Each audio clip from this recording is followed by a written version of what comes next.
And we are here to celebrate the 95th birthday of one of the greatest coaches ever, the coach, in fact, who was voted by ESPN the greatest coach of the 20th century, John Wooden. And we are here with 6 of his greatest players, who among them won 12 NCAA titles. At the end of the circle, Kenny Washington, who won titles in 1964 and 1965.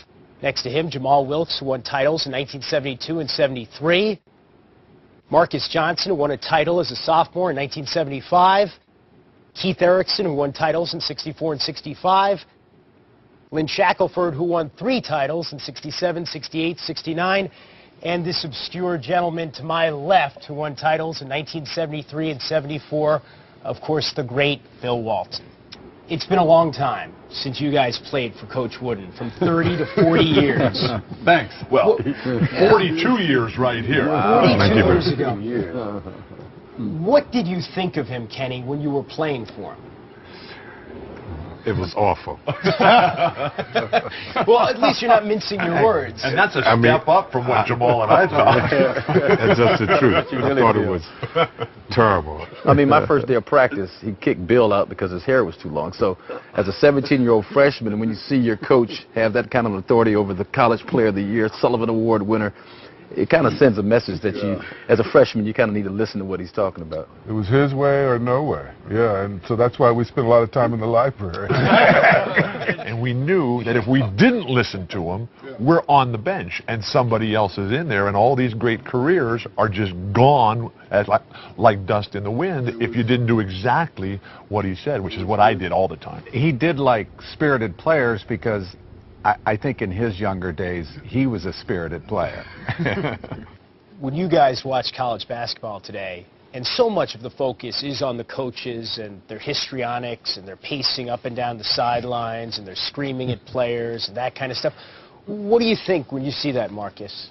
You know, once I got to the NBA, so many of the players that I'd play against, my own teammates, they would always say that the trademark of UCLA players was, you guys were just so cool, you know, how come you guys were just so cool? But it was because of that even plateau that Coach Wooden kind of demanded that we stay on. And so, I mean, I don't particularly like a lot of that stuff, but it's not my cup of tea because, you know, I kind of learned from this guy. A guy makes a breakaway layup and everybody's, yeah, that's the greatest shot I've ever seen. Yeah, right, yeah. The only show of emotion out on the basketball court was you had to acknowledge the guy who threw the pass to you. Absolutely. You better do that. Of these guys, Coach, who stood up to you the most? Oh, boy. You started, though. Well, I wouldn't pick on him, but Jeremy, I feel the same way about parents that are complaining perhaps about their youngsters not playing.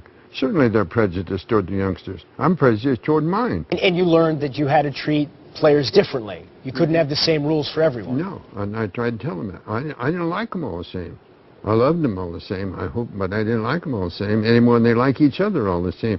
He would say, I'm not going to like all of you this equally, but when it comes to basketball, I'm going to make basketball decisions. And I think that took a lot of pressure off and made guys feel like they could be themselves, whether he was as affectionate toward them or not. Coach Wooden was often criticized for having a double standard, that guys, you know, troublemakers like Jamal and Kenny Washington would get away with everything. And when he was queried about it in the press, he would always say, double standards, what are you talking about? I've got 12 standards, one for every member of the team, and for that we thank you, Coach. I want to say one thing, and then you can have the rest of it, Bill.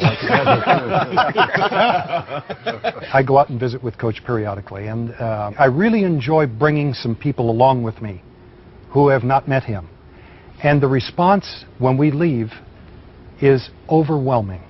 People with tears in their eyes saying, this is the highlight of my life. And those are the kind of things that we've had in our lives ever since we were 17 years old for all of these years. It's really, it's an honor for us to have been around this man. He's a national treasure. When did you realize that it was more than just words, that it was something, a way of living your life? It took a long time. And then you kind of wake up and you go, gosh, I'm kind of doing what he used to always say to do. You know, do not mistake activity for achievement. Failure to prepare is preparing to fail. And you go, oh gosh. You know, I remember that was 20 years ago, and it's still in me. John, you win 10 out of 12 championships. You're in Los Angeles. Everybody wants to talk to you. Everybody wants to turn you into a superstar. What kept you grounded? My dad, more than anything else, things he tried to teach, you're never better than anybody else. You're as good as anybody, but you're never better than anybody. And then I learned from him that today, that's all that matters.